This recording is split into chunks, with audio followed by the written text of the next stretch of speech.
And with Matt Musil and Daniel Gotera both out tonight, let's bring in Jackson Gatlin from the Locked On Rockets podcast, Brandon Scott from Sports Radio 610 and the H-Town Hoops podcast. Guys, thanks for coming in. Great to see you.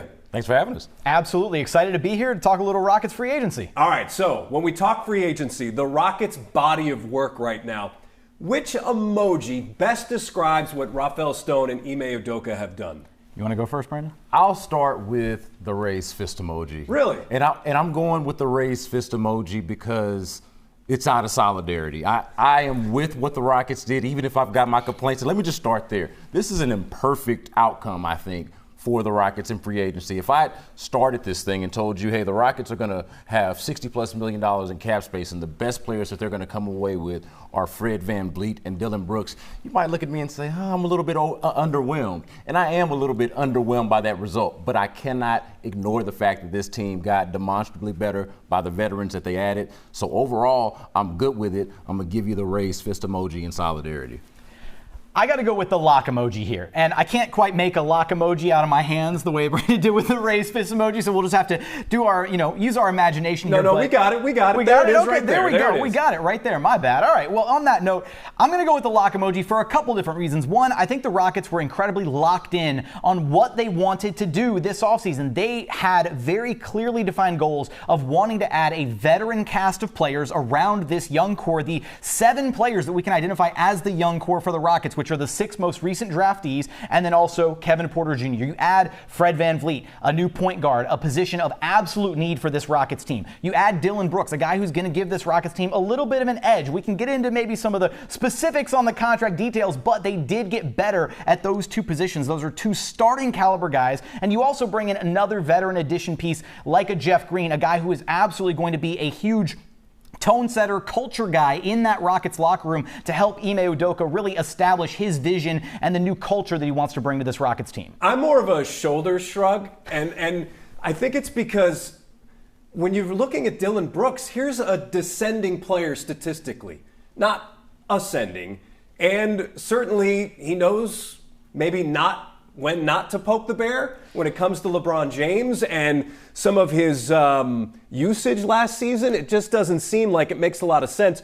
Defensively, yeah, I love Jeff Green because I have said, and we actually mentioned this once before, there was no backup when it comes to veteran players last year. Yeah, you had Eric Gordon and Boban, but after that, you had no backup. So I love Jeff Green to really establish things and get these guys in line. But is Dillon Brooks, do you look at him as a descending player even at his age under 30? Honestly, I don't at this point. Okay. I think that he's a guy that if you look kind of in a vacuum about some of the moves that the Rockets made, Dillon Brooks makes a lot of sense on that deal. He's kind of more so in the prime of his career right now, and you also look at the way that they structured that deal. It's 4 years, $80 million. It's kind of a lot of cheddar cheese for a guy like Dillon Brooks, but it's in descending value, so it's front-loaded, so the value of the contract will descend over time.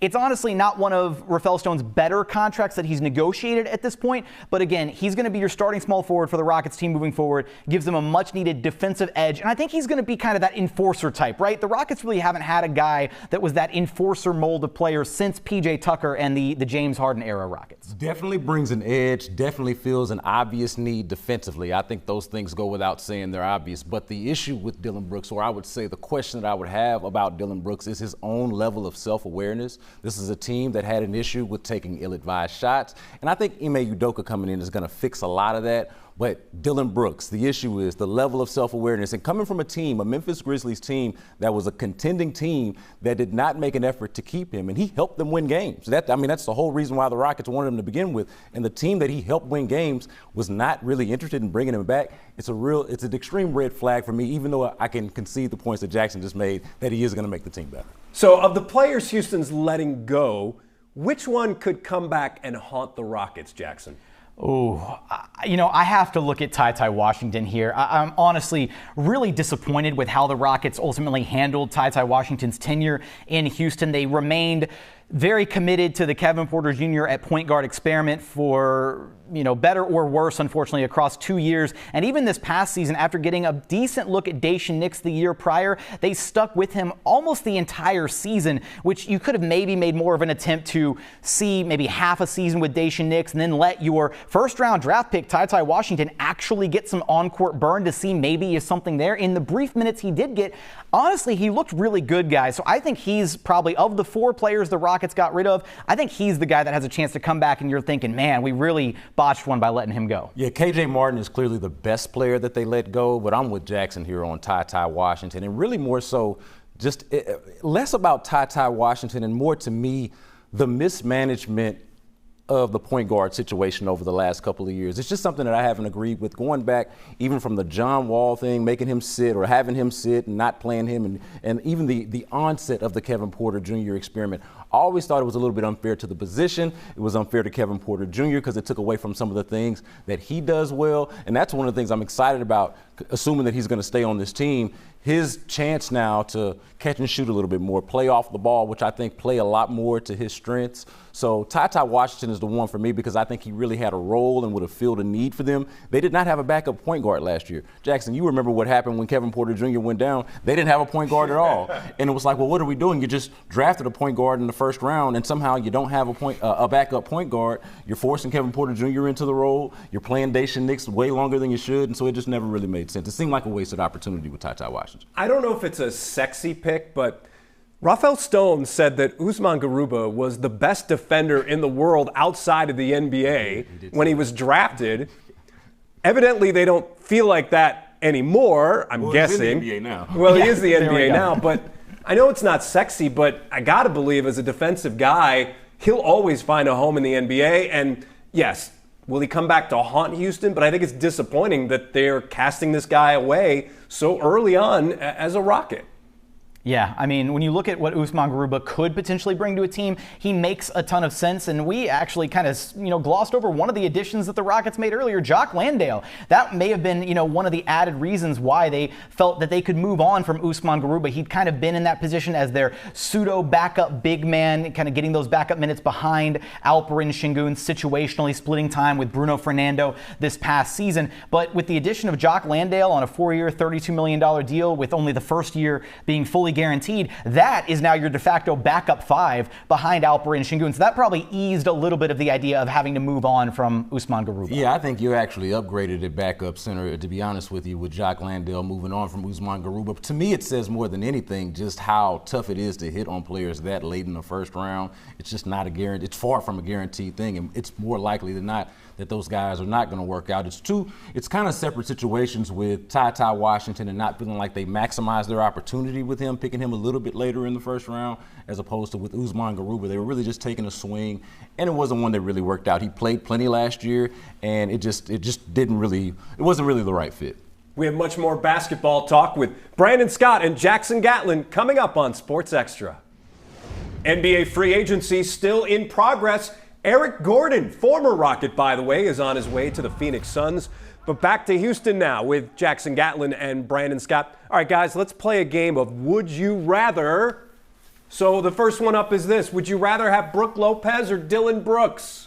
Oh, this is an easy one for me. I was not in on the Dillon Brooks camp. It was easy for me. Brook Lopez, I thought he filled a couple of needs for you. Shooting, three-point shooting, and the defense. So for me, it's an easy one, Brook Lopez. Dillon Brooks feels a need, but to me, there's more questions and concerns and reasons why you want to ask, how come the team that was winning with him didn't want him back? Yeah. The team that was winning with Brook Lopez, the team that won a championship with Brook Lopez, obviously wanted him back. I would prefer to have had Brook Lopez, even if it created a little bit of a complication with Alperen Şengün.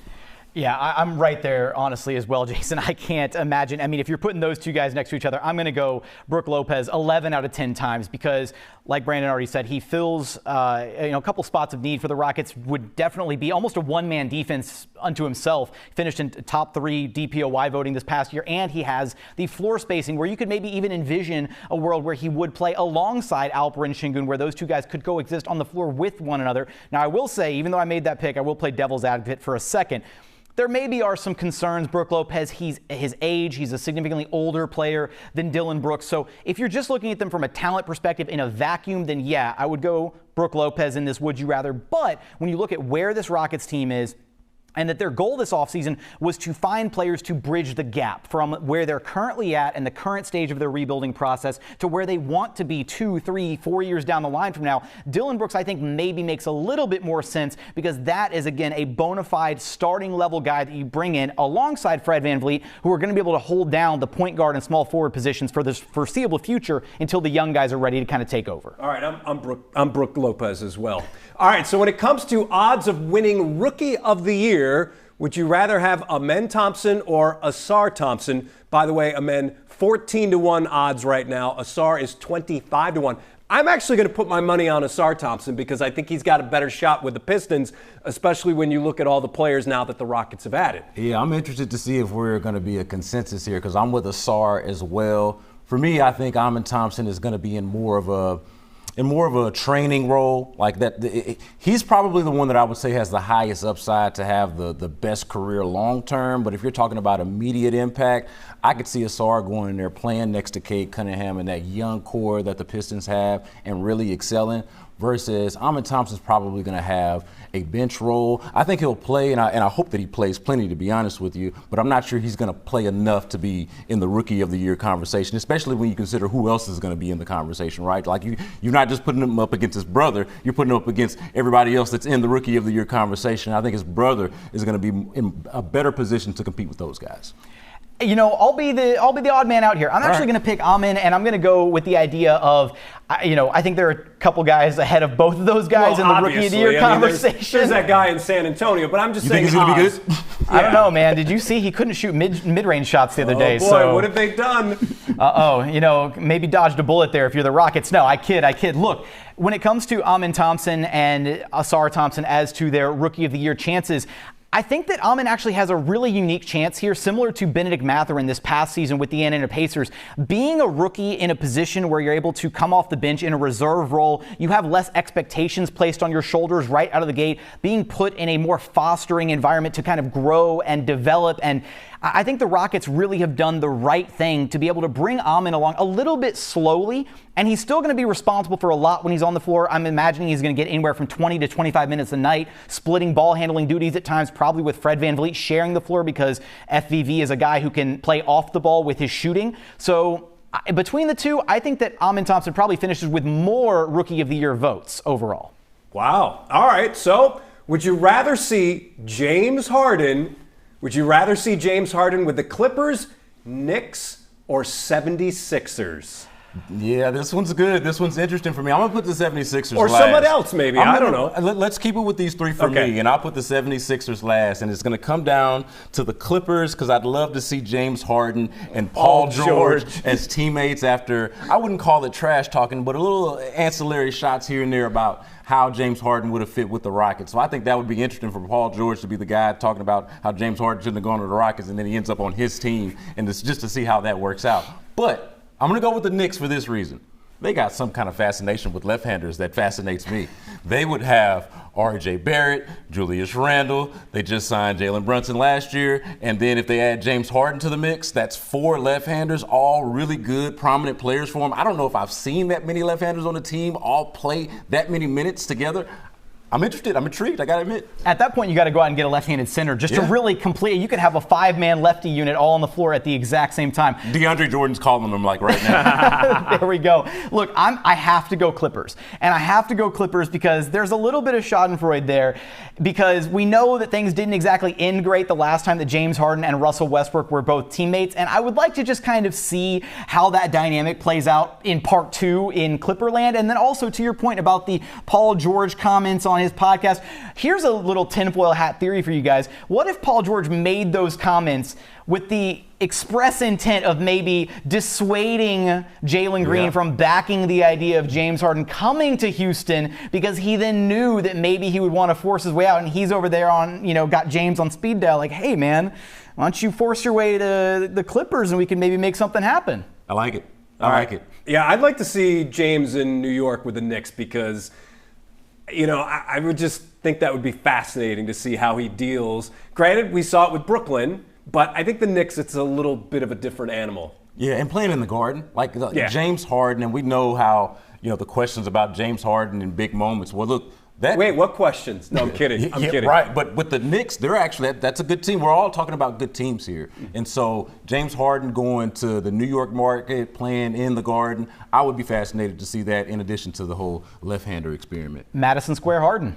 Madison Square Harden. Man, this guy is poetic. Oh, man. That's what you get on the Locked On Rockets podcast. Jackson Gatlin, Brandon Scott from Sports Radio 610, and the H-Town Hoops podcast. Guys, thanks for being on Sports Extra. Pleasure. Absolutely a blast.